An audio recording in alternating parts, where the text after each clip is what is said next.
how manufactured and fucking Cisco it is. Like, is that something that is the sole incentive of my identity, minimal machinery input? Yeah, these guys proprietary blow out their fucking shoulders by the time they're 30. This product's so good. slap me across the head, dude. Like, bam. I don't know if I really want to spend $150 on a bottle. Like, I don't even know what a tempestad is. Yeah. Much yeah. less a tobalá. Yeah. You know, so like, I'm gonna go back to Lalo, $50. Yeah. You know, bang for my buck. Let's do it. Easy Shit, grab, yeah. and I'm gonna black out.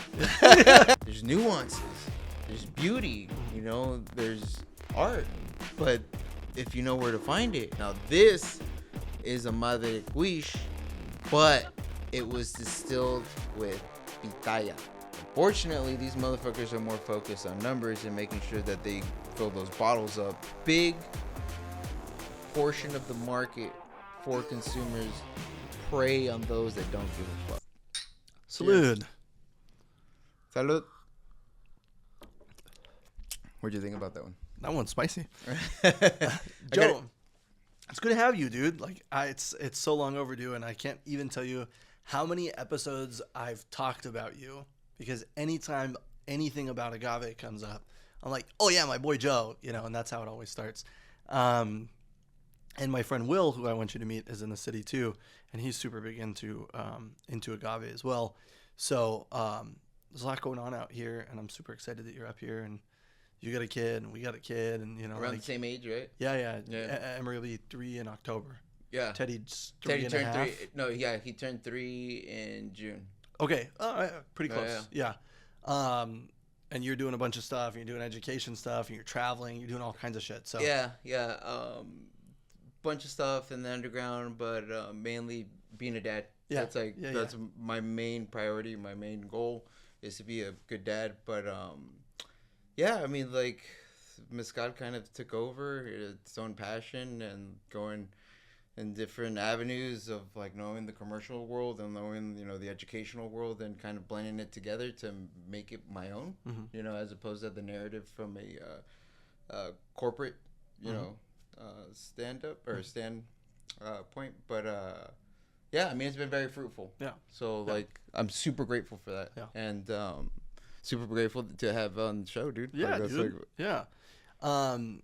Yeah, I mean, you and I met in Desert Hot Springs. We were working at Two Bunch Palms together, and I think you were serving, and you were bartending, and I was serving. Yeah. And then like, we just kind of got along really well, I think. And then you know, we hung out a couple times, and then it was like cool. And then I moved. Yeah, I think and then we've just played tag since then. You know, we've seen each other a handful of times, but I think what really impressed me about you was like that besides the resume, you know what I'm saying? Fucking was that, and I'm being very open here, is that A, you were white, B, you hustled, C, you had some educational background behind you, and it wasn't just like, how can I put this? It wasn't just somebody working to work. You know, you actually had passion behind your craft.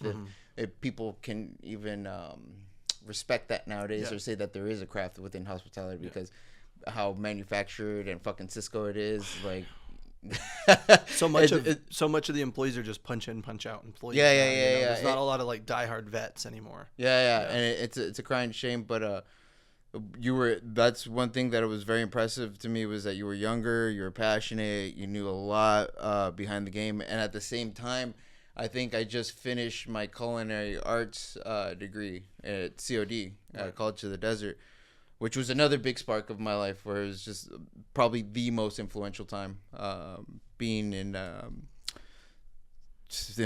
like my adolescence. Well, not even my whole life, actually. It was just, I was stoked to wake up every day to go learn, to understand food, the science, and apply it to, you know, the workforce of where I was at. So I was trying to be very well-rounded in the sense where I didn't just want to be about it, talk about it. I want to run it. I want to do the marathon.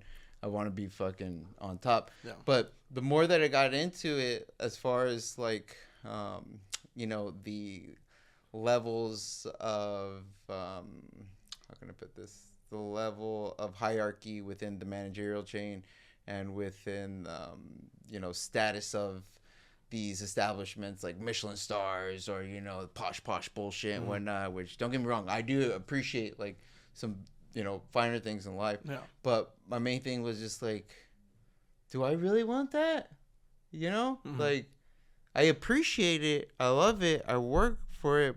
But is it something that makes me go, that makes me tick? The vanity. Is that something that is the sole incentive of my identity to work at these establishments?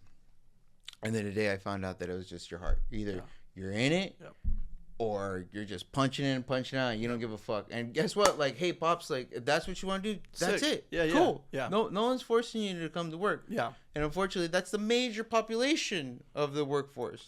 Not just in our industry, in every industry. In every industry, every aspect. So to really be in this industry and get your ass kicked every fucking day, emotionally, physically, I personally love to work in high volume spots, upper class restaurants, more so not like a bar scene anymore. Sure. Yeah. I mean, don't get me wrong, I can get down like that if you want me to, Yeah, but being involved in these agave spirits really taught me flavor distinction besides my training in the culinary world, and also taught me etiquette, to respect it, to be like, hey, dude, just because you have a bottle of this arroqueño that is 30 years old doesn't mean that, oh God, let's celebrate, let's slam it this one whole fucking night, you know what I mean? Which I've done before. But the thing is, like, hey man, like, respect it, bro. It's not just because like you have it, it's there, and it's of like what we deem as value, which I'll get to later on that.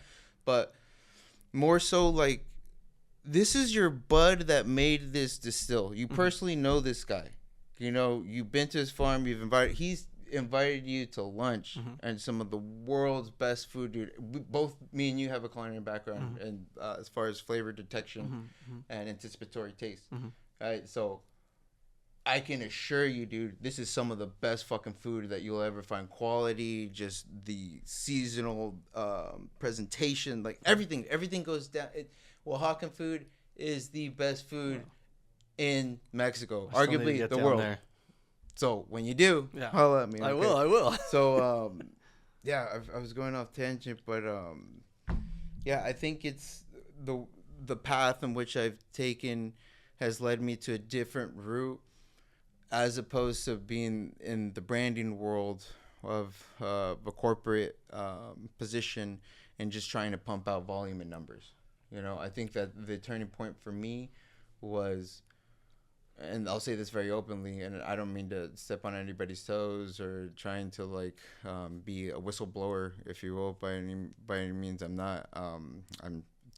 I would love to consider myself as an educator, even though I don't have any credentials or I didn't go to school or anything like that. Yeah. But this is what I tell peeps. I'm like, you go ahead and talk to my boys down in the sticks if they got credentials.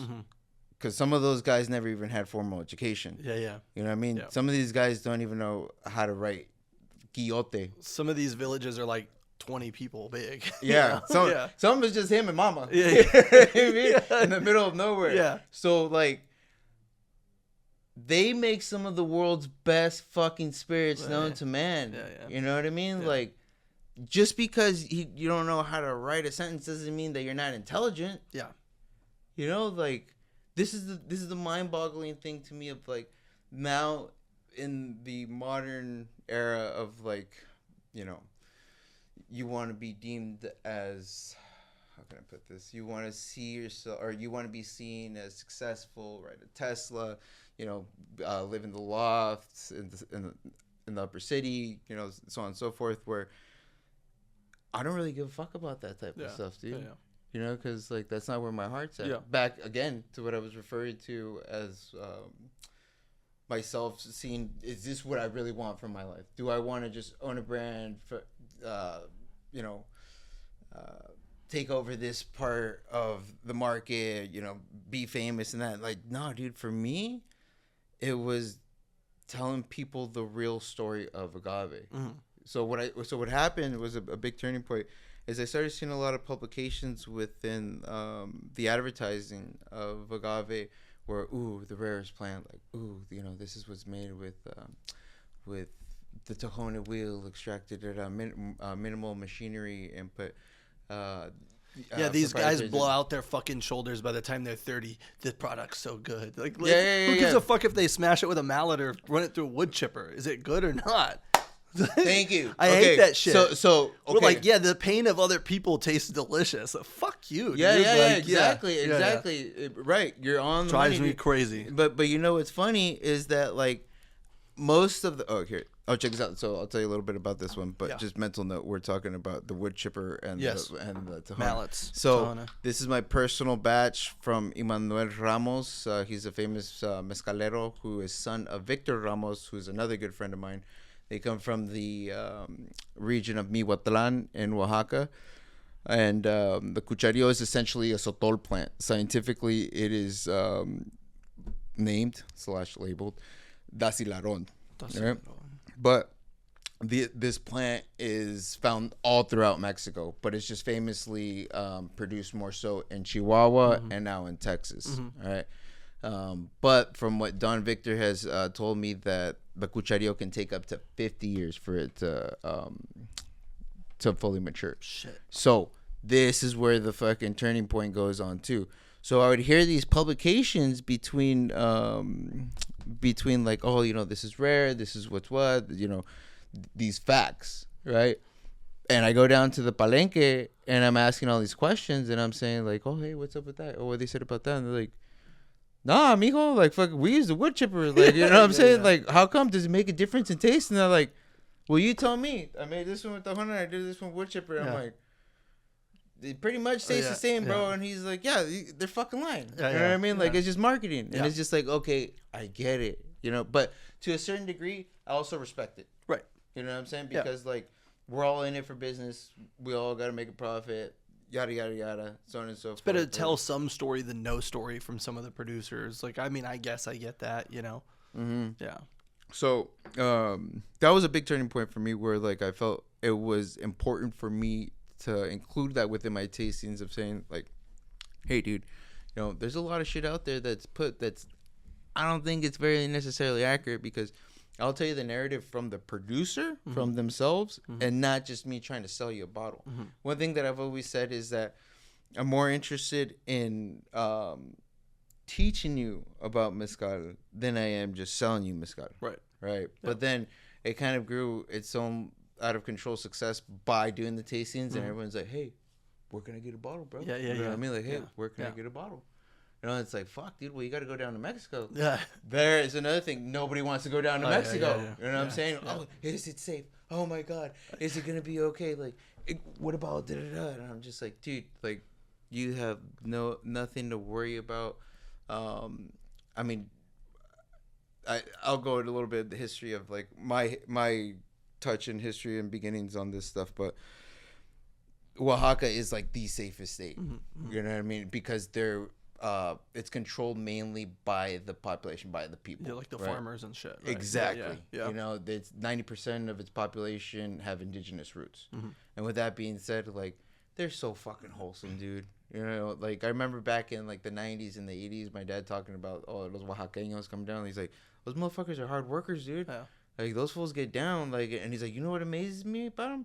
They're all dishwashers. But when they have a baptism or they have a fucking a reunion or something, there's beer flowing like a motherfucker. There's food going on. And I was like, oh, you guys are dishwashers. You guys got money for this. Like, that's what's up, you know? Because there's, I mean, unfortunately, we can edit this out. But unfortunately, there's other parts of Mexico where they're not as humble. You know what I mean? Where they're just like, oh, he's got a better, like, how come his carne asada looks better than mine? Or how come he's got a better car than I do? And it's like, dude, who gives a fuck? It's like, go and enjoy yourselves. We're here for a celebration, dude. You know, so a little bit about myself and where I started in tequila, right? So my mom, she's from Guadalajara, and it was always off the table. You know, tequila was always there. That's what we drank. I can't say we sipped, because I didn't learn that etiquette till a little bit later in my life. Sure. But I do remember being young and like asking my mom, like, hey, like, what are you guys drinking? You know, they're like, oh, this is tequila. Like, this is native to us. Like, this is what we drink. This is, you know, from the country. It's like, oh, cool. Like, can I taste it? And she's like, yeah, you can taste it. Yeah, for sure. And what does my dumb ass do? Yeah. My mom slapped me across the head, dude. Like, bam. And she was just like, hey, we don't do that. Yeah. And I'm like, well, that's how everyone drinks it. And she's like, that's not how we drink it. Yeah. We sip it, right? You have to really savor it. Tequila's meant to be enjoyed this way, not to be shooting. You know, so I was like, kind of struck to me like, oh, okay, so like, you mean you don't get drunk? Yeah. Like that's what I thought, right? Yeah. Like, all right, well, okay, cool. That's being teenage, young, dumb. And then like I remember traveling in Guadalajara, like but in the outskirts. So we're from Tonalá, which now is a part of Guadalajara because the municipals just or the city has just grown extensively. Back when I was younger, there were still like little patches of forests within the centro of Guadalajara, Tonalá, Laquepaque. Like you'd see like little kind of natural greenery still there. That doesn't exist anymore because it's just kind of decayed, like human cancer. Human cancer is a good way to put it. So but anyhow, so I remember going out to the countrysides, like visiting family members. And like we were on the road, like there's these single roads out to the ranches, and there's these dirt paths, what they call brechas in Mexico, where just dirt roads, you know, that lead to little ranches out in yonder. Yeah. Those roads, they had these signs that said mezcal, handwritten mezcal with an arrow pointing down the road, right? Yeah. And I asked my mom, I was like, hey, like, what is that? Like, what is mezcal? And she's like, blatantly and ignorantly, this is my mama, right? This is my fucking blood, right? Yeah. She said, no, son, we don't drink that. That's just for poor people, right? Jesus. Right? So but this is the consciousness of the fucking, of the Mexican consumer. Right. Yeah. You know what I mean? Like, oh, it doesn't have a label on it. Tequila is Lux, mezcal is moonshine. Exactly. Yeah. But I mean, to a certain degree, tequila is moonshine. All fucking everything is moonshine. Yeah, it's a distill. Yep. You know, if you do your homework enough, it's distilled. Now, what's the difference between, you know, people in Kentucky and Tennessee up in the sticks doing like their own experiments of what their daddy's done, and like they call it moonshine? Yep. Is it different from my boys out in the sticks in Mexico? No. Yeah. Same thing. Yeah. Right. Family history, product that's natural to the area. As one mezcalero told me, he was like, "Hey, mijo, if there's magueyes, which is agave, if there's magueyes, we're gonna make hooch. Yeah. If there's corn, we're gonna make tortillas. It's a part of our culture. This is what we fucking do. You know. So it's like it always stuck to me. Like, it's their heritage. It's their blood. It's their sweat. It's their tears. It's their love for Mother Nature and the respect. It's this fucking art world that hasn't been touched yet, dude. Right. Like, we don't longer focus on the container. We don't focus on the bottling. We focus on something that me and you always have since the fucking beginning when we got into like this boutique world. Taste. And this is one thing that I've like proved time and time again. I don't give a fuck if you got a 5-star Michelin restaurant, which I respect. I do give a fuck to a certain degree. I respect it. I'll go enjoy it, sit down for sure. But sometimes the fucking lady down the street in the parking lot got way better tamales than that fucking $100 dish. Yep. It's got way more TLC. You know, more soul. Exactly. Yeah. So why would you strip the soul away from a product? That's what it makes it. That's the jingle. That's the investors. Well, yeah. I mean, fuck. If you want to talk about that one, we can go down that road too. But like, I mean, like, and that's one thing that's turned me off is the commercialization of it, because like my heart's really with the mezcaleros. You know, like I want to make sure that their story is told the correct and respectful way. You know, as opposed to just like 30-year-old agave. Sure. Yeah. Smashed by hand. I love when you see a tequila brand. I think of like 7-year-old Blue Weber. Like, oh my god! So you mean fucking Blue Weber? So you want to talk about that? Yeah. Okay, so the tequila industry, dude, is so fucked up in the sense that they never allow the plant itself to fully reproduce, and in turn, it's dumbing the whole variety. Right. Throughout all production throughout Yeah. both regions, which isn't much. I mean, this is what I tell people. And don't get me wrong, I have friends in tequila, love tequila. That's where I started, but it's like one of those whistleblowing shits where it's like, hey, dude, how many times can you reinvent the fucking wheel? You only got one variety. Yep. You got X amount of forms of production, and now they're taking old mezcal techniques to make it more exciting for the tequila connoisseur now. They're no longer adding caramel coloring. You know, they're like which is fucking horrible. That started in 2000 and the turn of the millennium, right? So there was a great time period between like it was fucking Jose Cuervo and Jose Cuervo actually did a great job back in the day. Oh, that was wasn't that the guy that made Lalo? He went to make Lalo or something. La Luna. No. So what happened? Who is that? The guy from Jose Cuervo. I know who you're talking about, but I don't think it was necessarily like his campaign. What happened was that Centauri came over, saw the potential between like raw material distillate, and was like, well, hey, I mean, we can engineer it to make it more feasible or to make it more efficient. Sure. You know, to make sure that, you know, it's a well oiled machine, a machine, if you will, right? Yeah. Just a little tidbit of what the diffuser is. So a diffuser system was introduced by them, which basically grabs the piña, the raw material, shreds it up, hydraulically pressurizes with this acid wash the raw agaves, try to strip away the natural sugar contents, and then manipulating it in some secret way because you can't. It's a patent idea. You can't fucking let it out, right? Sure. Yeah. There's a secret way where basically it poops out the fucking distillate. Yeah. Okay. Yeah. So and let's take Fortaleza for instance, and you can quote me on this because this is a quote from them. It takes 12 days for them to go from beginning to end, from raw material, from harvest all the way to bottling, 11 days, unless it's reposado or añejo. Sure. It takes Salsa, the bigger brand next door, 48 hours. And much bigger volume. Dude. Yeah. So fucking like just wrap your head around that shit. Like, this is what I tell people. In my tastings. Everything you see on the shelf commercially is basically like McDonald's. And don't get me wrong.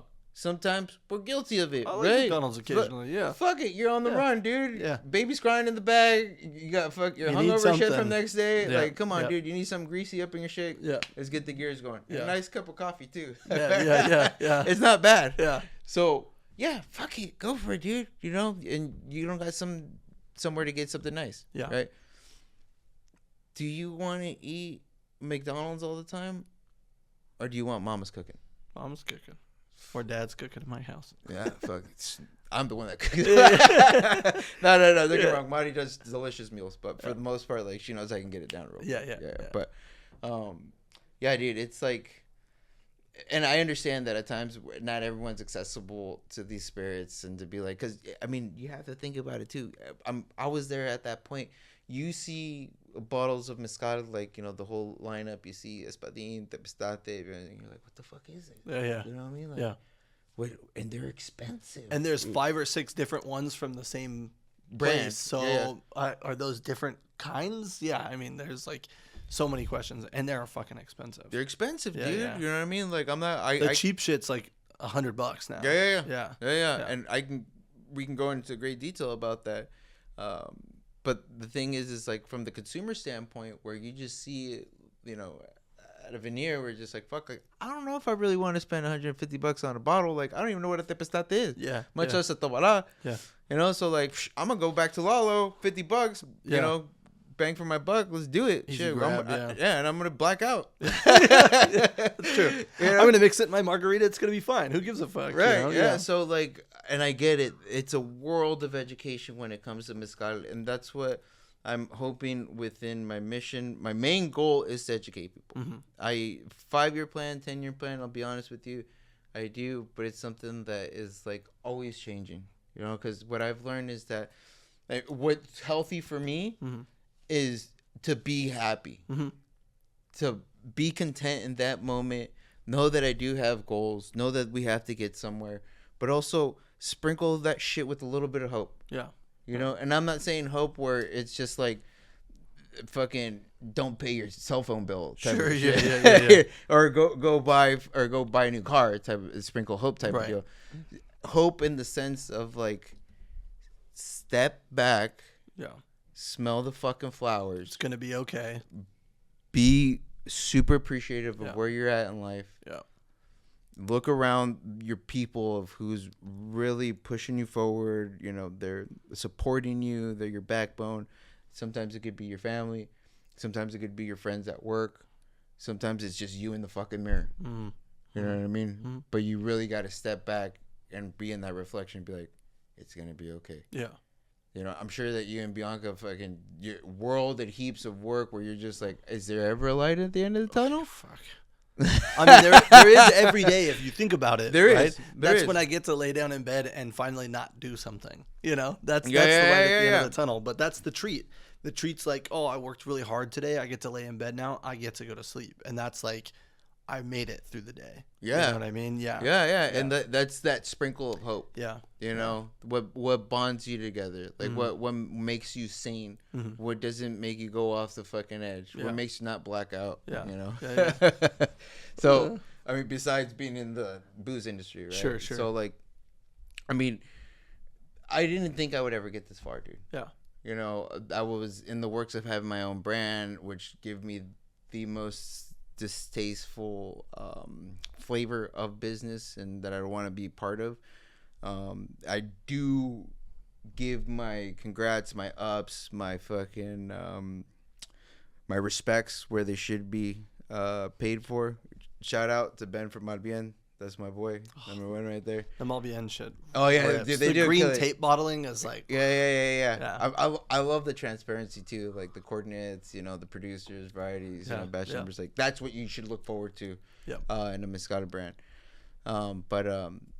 Yeah, like it's at the end of the day, it's like, is that what really makes you happy? Is that what you want out of life? Mm-hmm. You know. Mm-hmm. And so long story short, I was in how can I put this?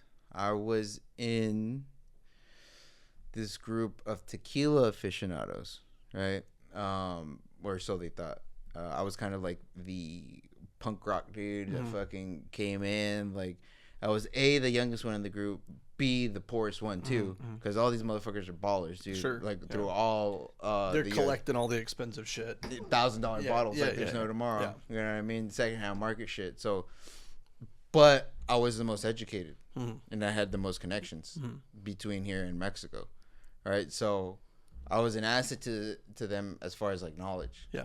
You know, and I was again whistleblowing to them like, hey dudes, Yeah. I don't know if you guys should be drinking this shit this because there's only X amount left in the world. Right. You know? Yeah. If you're blowing these like they're your weekenders, they're gonna go real quick, my boy. Yeah. So like, if you want to stay excited, I got something for you. Yeah. You know, and it's agave. Yeah. And if you want to do your homework, it's a little bit more organic than tequila, and that's another topic. But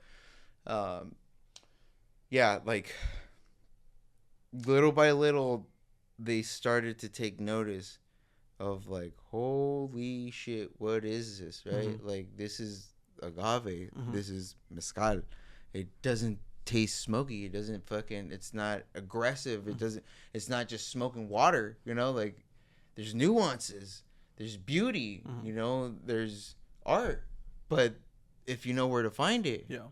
Some that even stand up to these fucking unicorns in the tequila world. So one of those guys who was in the group, he ended up becoming my business partner at a default. And he was the one that was getting me into the realms of being commercialized. And for about a year, dude, we just worked on this fucking project. You know, chomped it away little by little, little by little. End of the day, I got the boot. Probably the best thing that could have happened, honestly, because when you're really into that fucking belly of the beast, it's like, it's work, dude, but a different type of work. Yeah. You know, I'm a bartender. I love that shit. Yeah. You know, I love you know, Hustling, yeah. I love hustling. I love the chamba. You know what I mean? Like, I'm fucking brown. You Yeah. know, that's what we do. You know, we're out there. Yeah. You know, so like to be in the corporate world and like trying to, you know, buy dress shoes and like all this extra stuff, and like, you know, I bought an iPad so I can be a little bit more organized. Yeah. You know. Yeah. And yeah, it wasn't for me, bro. Yeah. You know, and I'm very grateful that I'm at we're in the mezcal world because I get to do it my way. Mm-hmm.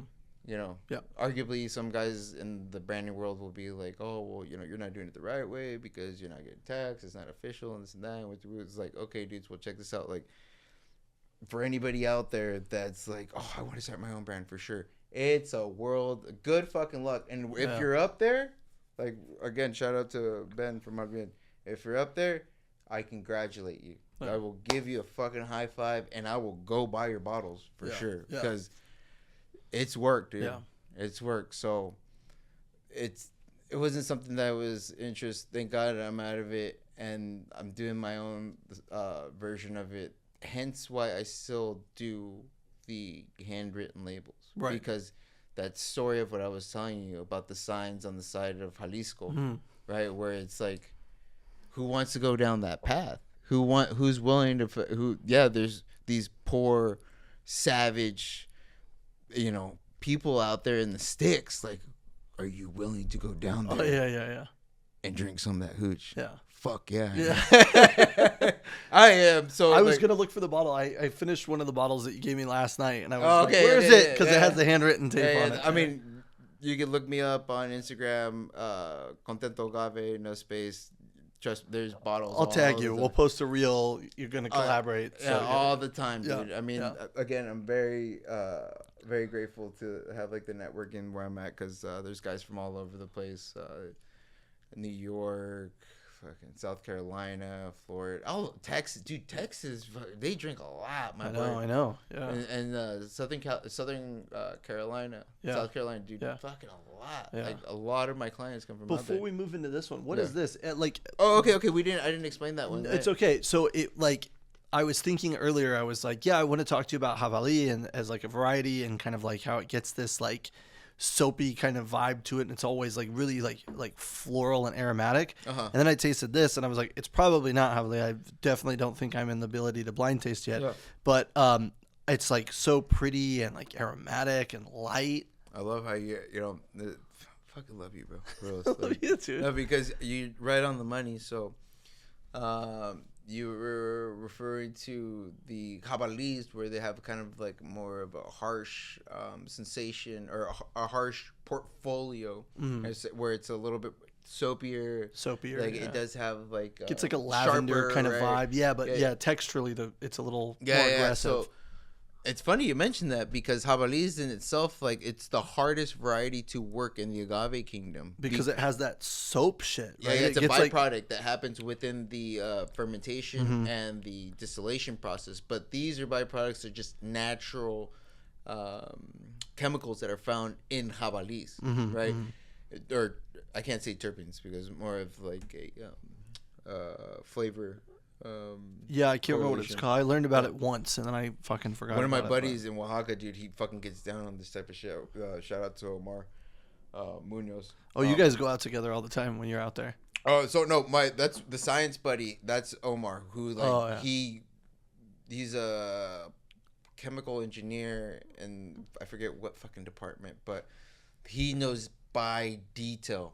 Of like the natural terpenes that are found within like this variety, that variety, so on and so forth, and shit. Like he studied this, and he put his own like not manifesto, but what's it called when you have like your own theory into the scientific world. So I mean, homie's like up there.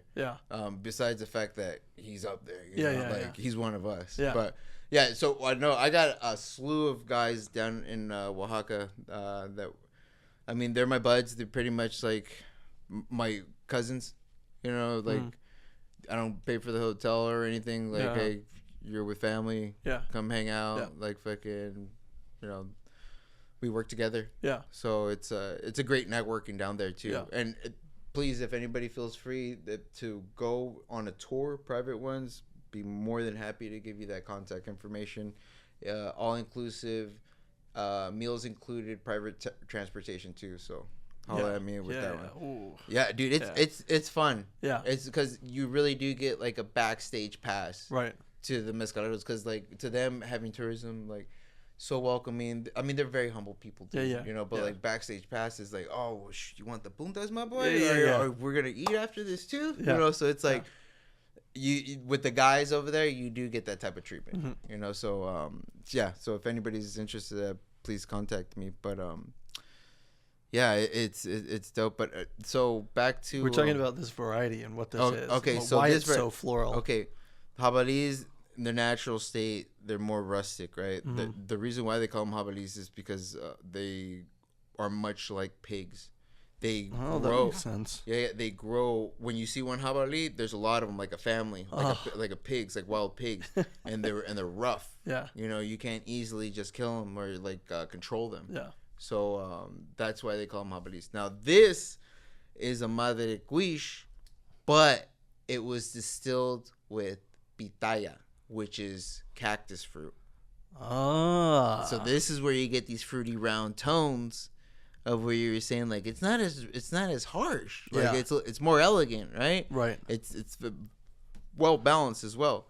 So a madre cuish is actually part of the Karwinski family. Now the Karwinski family they are the agaves that grow elongated. So where we see spheric agaves like Espadín, Tequila, Mexicanos, you know, that nature, where they grow like a ball, like a sphere. Rounder. Yeah. These grow elongated, right, up and down. With that being said, the core of them also stretches the sugar throughout the whole plant, giving them a different flavor profile than those that are round. Got it. Yeah. Crazy little story. So, you're out in the palenques, right? And some of these like little towns, like there's like fucking like 10 of them. Yeah. 10 mezcaleros in just one little town, just on the same street, right? The only street in town. And I'm going through like I'm visiting I'm visiting this guy with you, and I came up to this one, and surprisingly, like my palate was still up there, and I came up to this one producer, and he had this mezcal called Cinco Añero. And I never heard of that. And I was Cinco Añero. I was like, that's crazy. I was like, what is it? And he's like, it's a Cinco Añero. I was like, yeah, but like, what type of scientific plant is it? You know, and he's like, you know, like, I don't fucking know. Like, there's just a Cinco Añero. It grows out there. You know, so I tasted it, and I was like, yo, it's so sweet. Like, it reminds me like a fucking tequila. Yeah. Like, it has characteristics of a tequila. And come to find out, I was like, hey, Nicolas, I can say it, even though like probably the guys who hear they already know. I was like, hey, Nicolas, like, what is that? Like, what? Or do you have a picture? He's like, yeah, I got it. Check it out. And I was like, yo, it looks like a tequila plant. And he's like, Mexicana or whatever they call it. Yeah, but it's wild. It's endemic to their area, to their town. It's a wild agave plant that looks like a tequila, and it only takes 5 years for it to fully mature. Wow. Okay. So it's a very efficient plant. Don't tell the big brands. Do not tell the big brands that there's anything faster than. No. Well, okay. So check this out. So this is what happens with tequila, and I'm glad that we bring this back up again because I didn't touch that subject too much about how they don't allow the healthy life cycle of the tequila plant in its full fluorescent stage. So what happens is in agave life cycle, it shoots out the quiote in order for it to let out the seeds, the pollination, the birds and the bees, and for it to naturally flow again. Unfortunately, these motherfuckers are more focused on numbers and making sure that they fill those bottles up than getting those seeds out, right? So all of tequila production, and Mi Gente did this project where they did a whole batch from seed. Awesome. Okay. I'm hoping that this fucking Who did that? Mi Gente. Mi Gente. Yeah. Mi Gente. Yeah. Mi Gente. Mi Gente. Mi Gente. Mi Gente. Sorry. Mi Gente. Sorry. And that's homegirl too. Sorry about that. They did a batch that was 100% from seed, which is amazing. I think that the industry should be practicing more of that because it gives more of a conscience to their brand, to the industry and tequila. But the reason why they don't allow life cycles is because of fucking numbers and so on and so forth. But in turn, right, the lifespan of the tequila plant itself has lowered throughout the years. Now, 20 years ago, you would find these tequila plants, beautiful motherfuckers, brilliant, bright, healthy looking. Yeah, they would age up to 10 years. Yeah, and I have tequilas in my collection from that era. World of a fucking difference of what's offered now in the commercial market, dude. And they were done the same way. Yeah. Made the same way in production. Why do they taste better? Even though they're at 40%, diluted with some of them use distilled water and then the other ones use, I forget what the fuck it is. But anyhow, that's not important. Why do they taste better than those of nowadays, even though they were made the same? Because the plant was healthier at that stage. When it also sounds like this diffuser is a really aggressive way of stripping flavor, right? Which is also like a contributing factor to you getting all these other... Legally, you can get away with it being called tequila 100% agave because it was made with 100% agave, but it was made with a diffuser. Right. So, but they can still call it... Oh, so they can't call it tequila. They can't. They can call it tequila, and they can label it 100% agave. Yeah, but production doesn't fucking matter. Oh, that's so good. The Orno that they roasted in could be fucking gigantic, or no, they don't use the Orno. They don't use the Orno. They use the hydraulic fucking acid pressure wash. God damn it! Right. Right? Yeah. It kind of ticks you off because it's like only those that know and been educated in this subject understand this shit. Yeah. And those that actually take the step to say like, hey, fucking whistleblower over here, like if you don't really do something with these plants, or lively up your production, make it more self-sustainable, it's always going to taste like shit. Yeah. Right? So now the tequila plant, you're fucking lucky if they go up to 6-7 years. Wow. Recently, G4 released a batch that supposedly it's the last agaves known to age 8 years. The Blue Webbers. Yeah. Yeah. Okay, 8 years, right? When that was a fucking standard about like 10 years ago. Yeah, I thought 7. Like, I mean, I read textbooks that said 7 years. This is the whistleblower shit. You read something, publicized, some publication on the internet or a book or whatever. It's a way different story of what's out in the field. So I'm here to tell the real story. Well, I think one of the things that just I'm thinking of off the top of my head, like things that I want us to focus on, or not even for us to focus on, but things that I want to like bring up to this is that like... You're gonna love this one. The things that I want to bring up on this is like right now, a lot of people are like super into like natural wine. This is something we've talked about before. You've DM'd me. We talk about it. But like people are super into natural wine. Why? Because they want shit that's made with integrity. They want shit that's made like taking care of the soil and taking care of the earth and all of that. And this is something we talk about a lot, right? Like somebody's like, you go to a cocktail bar and they have like really kick-ass like cocktails, and then the wine are like bullshit grocery store wines. Or you go to a place and it's like incredible wine selection and like bullshit beer, like Bud Light and Coors Light. You know what I mean? And you're like, what the fuck, right? So like it's unfortunate that sometimes how much we care stops at our scope of knowledge. Yeah. Right? We get to the point where we go like, well, I don't know anything about agave, so I just know what I like. That's all I care about. But if you really want to get down the fucking vein of like sustainability and you want to get down the vein of like all of these things, like grapes you can harvest every year. I mean, almost, right? There's vines we were talking about today that are 135 years old. They get grapes off them every year. Not much, but they get them. This shit is born, bred, killed, and then it makes the product. And we're talking about 5 to 6 year maturation. And then we're talking about the fact that, the industry's in it, and they're fucking cutting down forests, they're cutting down everything and planting one clone of agave in rows and rows as far as you can see. Yeah, but okay, let me stop you there, and I apologize to interrupt you, but it's super fucking important too. that once you plant those agaves, the CRT has to visually inspect every single one and label them and certify them every part of your production in order for it to be labeled tequila. Right? Okay. That is where the lawsuit's going on with Diageo and fucking why do they allow, all the handshakes that probably took place. Exactly. Yeah. Okay, so you could have those agaves for X amount of years nowadays because of the plague that is gonna right. Super nutty. It's nutty. I was gonna say it reminds me of pistachios, or like buttery, right? Yeah. Fucking, it's got that like como gordura, like texture too. Yeah. So what happens is that like the plague. There's this black plague that strikes all tequilas, and they're not resilient enough to fight it. So that's why they have to hack the fucking tequila. Or they have one species, and that one species hasn't adapted to this never foreseen disease, and it wipes it all out, right? Exactly. Yeah. I'm sure it happens in the wine world too. Yeah. So, but the thing is, unfortunately, unlike wine, these plants that take X amount of years are fucking depleting the land. Mm-hmm. They're soaking up as much nutrients as they can for survival, and you have. Yeah.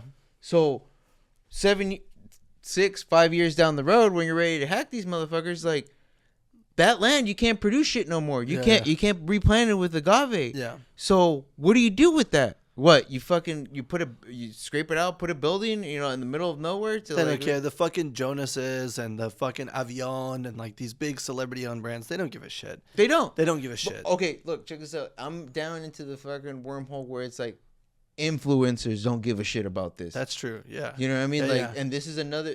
Now we can talk about this. This is the reason why I chose not to be in that paid program. Sure. And I respect all you guys. Trust me, I love you under the sun. Get your money, boo boo. Yeah. By all means, do you? Yeah. There ain't no shame in the hustle. So I hope that there's no shame on me. Anyhow, the thing is that this is a topic that needs to be fucking addressed, dude. This is something that, how do we get the consumer to realize, hey, we should back up brands that are actually self-sustainable at a transparent level. Instead of drinking 2 bottles of $60 mezcal, drink one bottle of $120 mezcal if it's from good people. Right. Okay. Now, there are tricks within the commercial world where it's like, and if you guys are interested in that part, let me know, where you don't have to spend a lot of fucking money to try to taste certain things. Right. Okay. Right. Yeah. Like, drink what you like. If you don't know what you like, do a little bit of homework behind it. You know what I mean? It's like, I don't know what I fucking like about wine, honestly. Yeah. Like, that's why I try it. That's why I do my homework. It's fun to me, but it's not very fun to a lot of people. The big portion of the market for consumers prey on those that don't give a fuck. Yeah. Right. You know? Or that don't have the time or energy to give a fuck. Like we were talking about earlier. You got your kid, they're screaming, and you're like, I just need something. You just go and grab whatever the fuck's on the shelf. This is cheap. In the bucket. Win for the corporate, dude. You know what I mean? Yeah, exactly. But that, okay, again, respect the hustle. We're all in the thing. But I think if, you're very passionate about agave, tequila, mezcal, whatever, do your own research. Or spirits. If you're passionate about spirits, if you're passionate about farming. Again, that's my thing. The double standard of, I really care about wine, but I don't give a fuck about any other category is kind of concerning. Especially agave. I think it's the least sustainable of everything that we're doing. It's the least sustainable thing. Because it takes so long for it. The prime material. Yeah. You have to think about the prime material itself is what is the most expensive factor to your production. And you kill it. Yeah. It's not like brandy where you're getting apples off the tree every year. It's not like cognac where you're getting grapes. It's not like all these other things where you're getting sugarcane an annual grows by the fucking foot a day. Sure. You know what I mean? Exactly. Yeah. So yeah. These bad boys. Rice, maybe you're growing rice every year. I don't fucking know how a rice plant actually works, but Yeah. These are easily grown crops. Yeah. When with these magueys, some of them take decades. Yeah. Tepezate is 25 years or something, right? Yeah. Although, further down the wormhole, some of them aren't fully wild, and some of them actually don't take 25 years. Another marketing fucking play that the brands got. They're always like, it's only wild harvested. Yeah. So check this out. It's funny that that we bring this up because one of my good friends, shout out to Kuka, she recently distilled the single agave batch, right? It is recorded to be 32 years old. It grew on the side of her palenque when they moved to the property. Okay. Fucking badass property, dude. They sit on top of this hill, like in Santa Maria de la Pila, Mihuatlan district. They overlook like the little village, just agaves everywhere right now. It's been raining a lot, so it's just green as fuck, dude. Just vibrant, beautiful. And instead of working against the land, they work with the land in the sense that like they didn't just level out the top of the hill and build their palenque. They worked with it, so like every step of the process, they teetered like down. Like gravity fed kind of. Exactly. That's so cool. that agave was growing on the side of her palenque since they moved in. She's 32 years old. It started sprouting the quiote this year. What was it? I think it was in March. She distilled it. 70 liters were only made. Wow. Right? Like, talk about a marketing fucking but this is facts, dude. Like these are facts. But you know, the thing is, like, what do we really prize? Like, what do we really appreciate? Like, what do we see to value? You know, because that's an incredible expression to me. But also, like, I fucking love her espadín. Yeah. Her espadín is fucking incredible. Sure. Yeah. I like it more. Yeah. But the espadín takes 7-10 years to mature. Right. So it's not about the story and the exclusivity when it comes to taste. It's just really what you like. Yeah. You know? So don't discredit poor little espadín because he's the workhorse. Sure. You know? Yeah. Like, give a take for it all. Or if you're going to have a daily drinker, like you were talking about that group earlier that wants to drink all the rare old shit. If you really want to have like a daily drinker, you should be drinking espadín. If you want a celebratory thing, that's what Tepestate is for. If you're chugging Tepestate every night, there's not going to be much of it left. Exactly. And that type of like etiquette is also something that grows with knowledge and education. You know, because like, I mean, everybody wants to showboat. Everybody wants to bring out fucking a nice bottle, you know, please their guests. You know, hey, check this out. Like, I got this bottle. There's only X amount in the world. Right. You know, so like. They do that with wine all the time. Yeah. It's the same shit. But does it taste good? Right. That's my thing. Or like, is it just a rarefication? Yeah. But I mean, like, I'm all for it. You know what I mean? Like, however people want to showcase it. By all means. Yeah. But is it something that you're going to dig? Is it something that you like? You know, would you pay X amount, this or that? It's up to question. It's like art. You know? Yeah. Like, when you see a piece of art, like, some shit just looks badass. When these motherfuckers started selling NFTs or whatever the digital art was, for as much as they were, I was like, I do not understand. You can't wrap your head around it, right? So much, and I'm like, it looks like a cartoon. Yeah. Do I not understand this correctly? Yeah. Yeah. So, I mean, for me, that's one thing too. Like, if you don't know what you like yet, just involve yourself within these little communities. You know, like, if you have a Mezcalero friend, like, hey, dude, you know, be chummy with them. Say, what's up? What do you think about this? Or reach out to you. Yeah, reach out to me, please, by all means. You know, like, I'm not telling you to go ahead, you know, ask for bottles, buy from me. Like, no. Yeah. I will point you in the questions. right direction. I will point you in the right direction, you know. And I come from the hood, dude. You know what I'm saying? Like, where I understand that not everybody is accessible to have, like, you know, $150 bottle all the time. Yeah. So, like, I try to keep it real in the sense that, like, hey, if you want to taste, let me know. Especially industry folks. I don't ever charge them. Yeah. You know, if we're working at the bar together, if you want to learn, hey man, there's the parking lot. We can parking lot pimp it afterwards. You know, like we could definitely do some homework. Yeah. Right. You know? But it's just and that's a shame too that we as a society sometimes just dumb down to just like what's in front of us. You know, like we McDonald's it. But then again, it's like to each his own, you know. At least like we have that sprinkle of hope. Sure. Yeah. Yeah. You know. So I want to ask you a quick question because I think that there's something important that maybe could benefit people that are listening. Mm-hmm.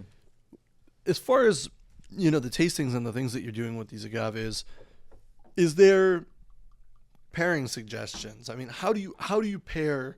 A lot of people know how to pair like whiskeys and stuff. A lot of people know how to pair wines, things like that. Mm-hmm. How are you pairing things like this? Or do you suggest pairing things like this? Obviously, you and I can sit here and we're bigger guys, you know, we can taste these and we're okay. But like some people need little nibbles and stuff. Yeah. Go to wine tasting rooms, they have like little breadsticks, little crackers, shit like that. I mean, what is something that like you like, or what is something that you see a lot in Mexico and Oaxaca, Jalisco, Michoacan? You know, what are things that are like on the table while you're tasting mezcals? Okay, so check this out. And my wife gives me shit all the time about this because like, and my mom too. Because they're like, no, you got to make it more formal. You got to like, you know, have the chapulín salt, the oranges. I'm like, hey mom, like the boys out in the six, they don't got no salt and oranges. You know what I mean? Like you sometimes like they don't even have copitas. You're drinking them from cut aluminum cans. You know what I'm saying? Like it's just like you working with what you got. Okay, but pairings as far as like tasting wise, like if you're just starting out, the bread works out a lot. Crackers and water. Sparkling water for sure. That's why I got bubbles today, because I was like, I'm pretty sure this is the right thing.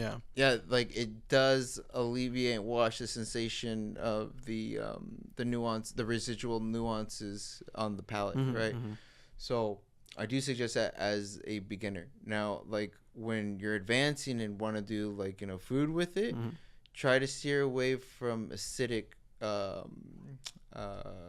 food items, oranges, limes, and shit like that, because instead of like clearing out the palate, they just kind of like fucking tarnish it in the sense where that pit, that rind, that bitterness, it stays longer than when it sticks should. around. Even with like an orange at times where like you just get the juicy fruit out of it, like it's the residual part is still lingering. You're still getting some of that pith in there. So it's not, I don't suggest the fruits. Sure. Right. But complex food items such as mole, chocolate, coffee. Do you see the pattern where this is going? What? Okay, now as a culinary geek, earth. Exactly. Things that are earthy. Things that are earthy and that have a little bit of bitterness and bitter to them, because they work very well within that. Yeah. If you're stepping it up and like trying to distinguish flavor, chocolate and a tepestate, fucking badass, dude. Like if you get a badass tepestate from Michoacan, because they have a very, doesn't matter where Michoacan and tepestate, they all have a very similar characteristic to them, right? That with chocolate, badass. Espadín, a well-made espadín with mole, get the fuck out. Like and do this if you're ever at a Oaxacan restaurant.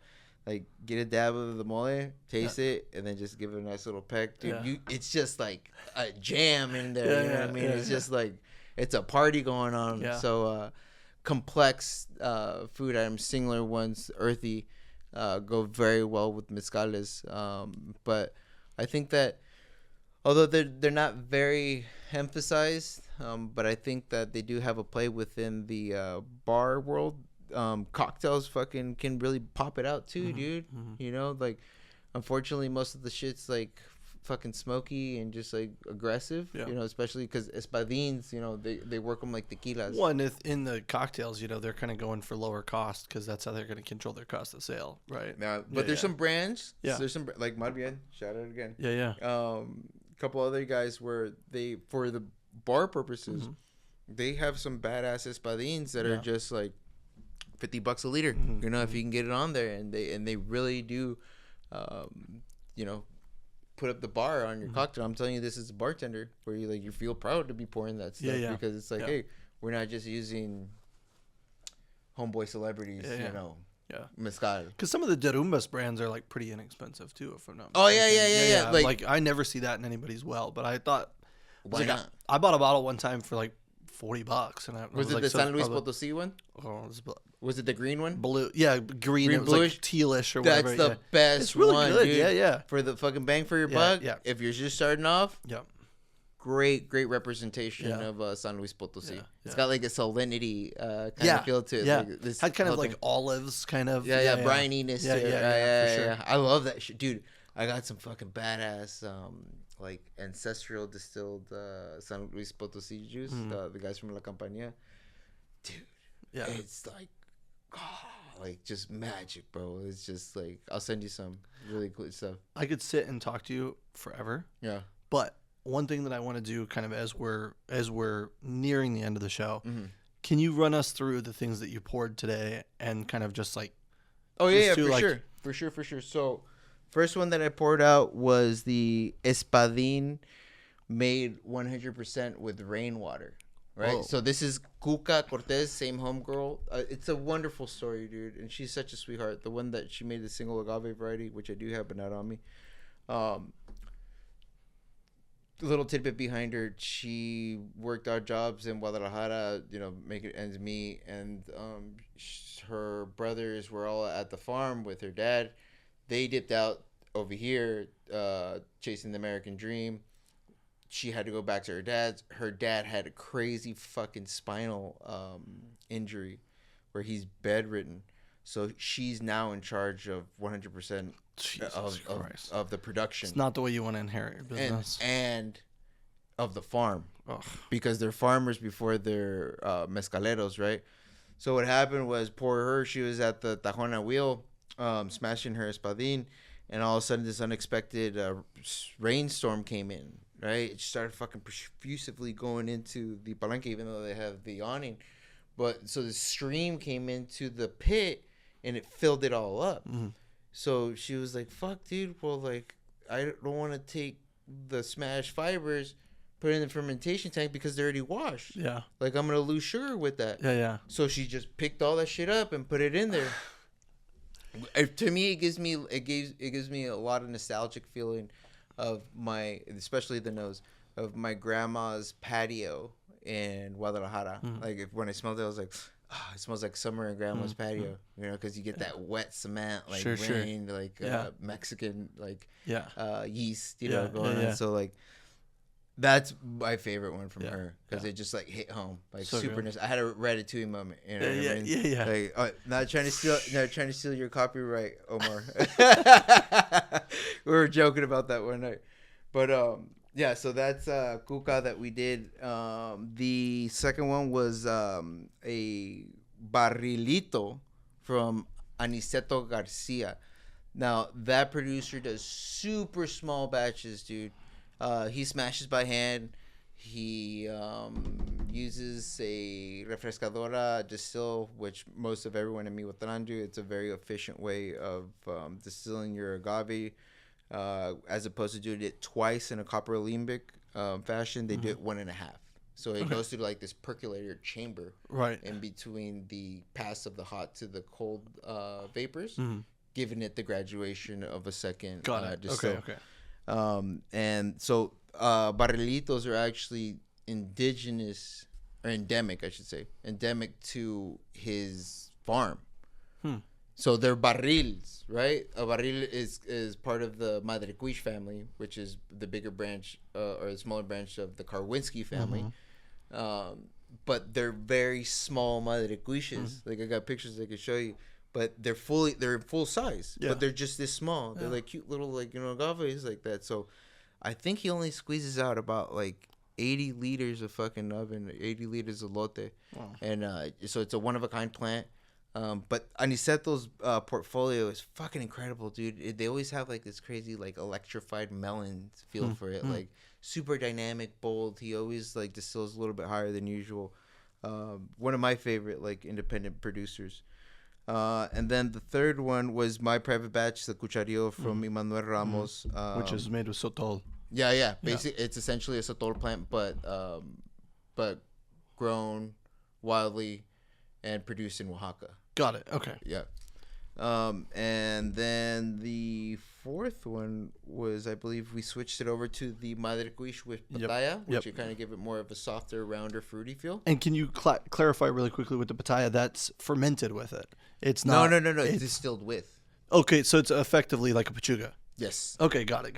Yeah. Okay, so pechugas traditionally are done with the breast of a fowl. It could have been hen, quail, wild I've turkey. seen some with like rabbit and a Birko ham, the expensive ones. Rabbit, Birko ham, turkeys. Dude, I've seen fucking coyotes and kangaroos. I've tasted coyotes and kangaroos. One of my buddies had a rattlesnake one. Oh, dude, and I was the like, fucking coyote one was horrible. Oh, dude. yeah. It tastes like roadkill. Yeah. It probably tastes like ticks and Lyme disease. You could smell it. Like, it's just like, but I was like, for the sake of the distill, here we go. Yeah.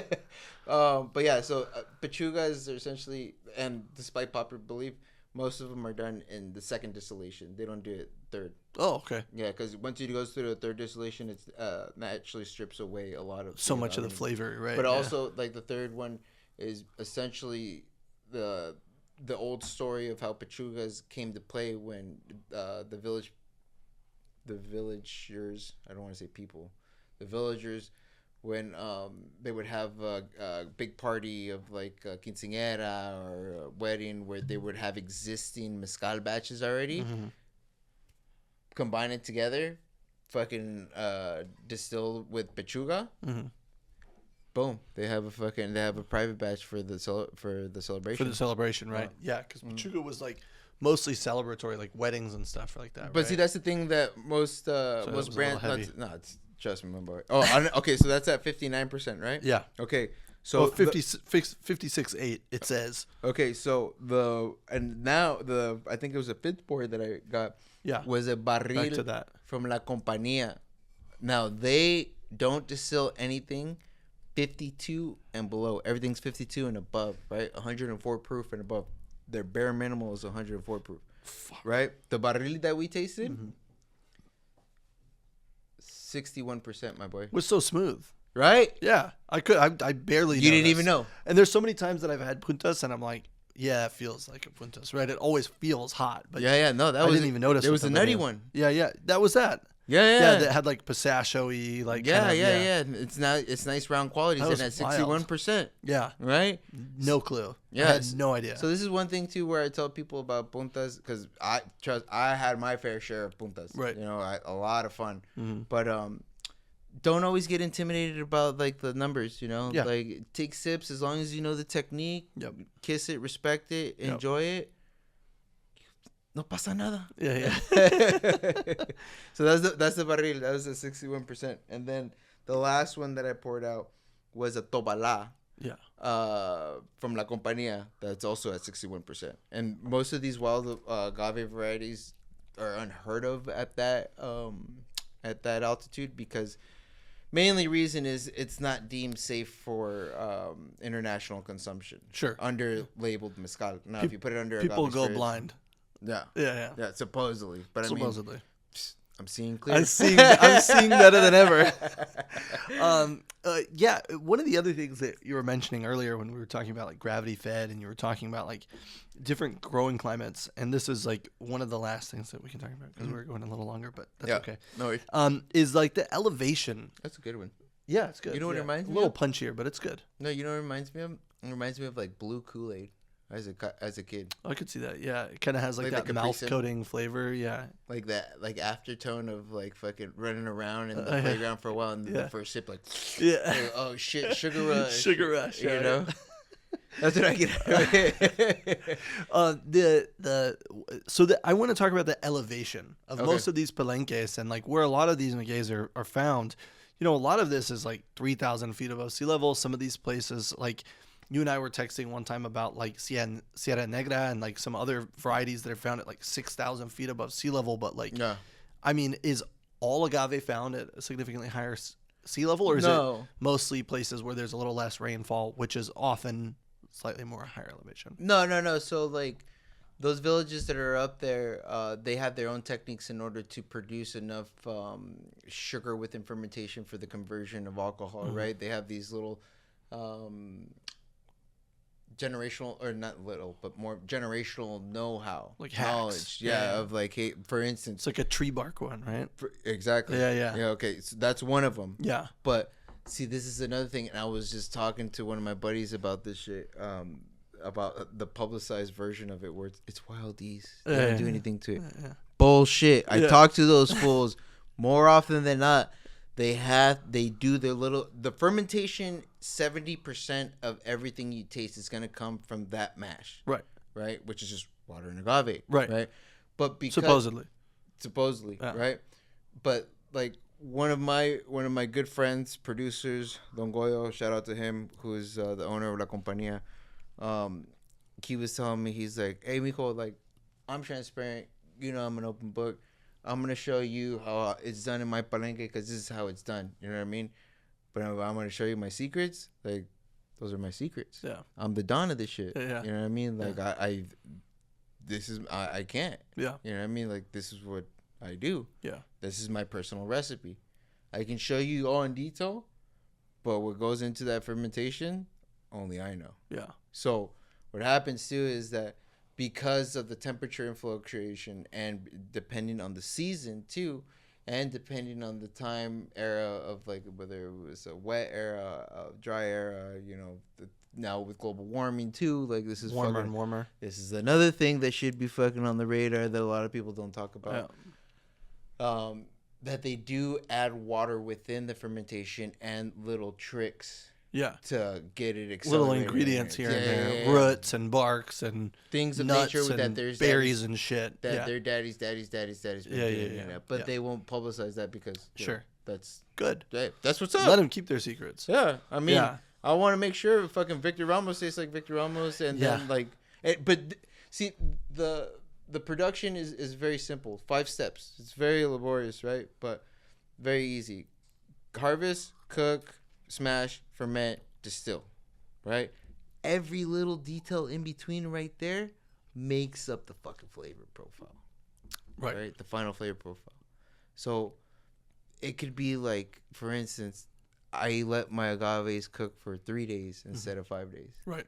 Or I instead of using the fork for the tajona, like I use like this tree branch or this other makeshift thing that gives it extra yeast in between it. So it depends on how much of the leaf they cut off too, right? Like how close to the pina you get. Yeah. Even in tequila that exists too. Right. The cutting of the pencas and the shave right. to see how close you can get it. I mean, the closer it is to the core, the more prized it is. Mm-hmm. But yeah, it really depends on the distillery. Now going back to the Sierra Norte thing where they do add because of the elevation. Now in Michoacan, same thing happens where these agaves are high altitude and high competition between everything else to maintain sugar, where there's not really a lot of sugar within those agaves already. So what they do is within the fermentation, they add pulque for the acceleration. Okay, right. Which pulque is like a juice made from it's the pulp of the natural raw agave still in ground. Okay, got it. But they excavate it. Yeah. So they hollow it out and then the pulp just comes out. Yeah. With gallons of that shit. Yeah. So it's abundant with water too. Right. Tons of water. Yeah. All right, look in that camera over there. What's your closing statement? What is something you want to say to the world? What's advice you want to give anybody? What's something that you think is important for people to hear? I think it's important to think outside of the box. Don't always take the answer that's given to you. Do your own research. Follow your dream. Sprinkle that hope. Do things with passion. Be compassionate. Fucking love one another. Be a human. Don't fall for what's just in front of you and for the now game. Think about, 10 years from now, think about what you want to see yourself in the future, not how somebody else sees you. Don't think about the cars. Don't think about the dress wear. Don't think about the vanity. Think about your mental health and how sane and lovable you can see yourself in 10 years. That's how I... Fuck yeah. Cheers, Joe. Salud.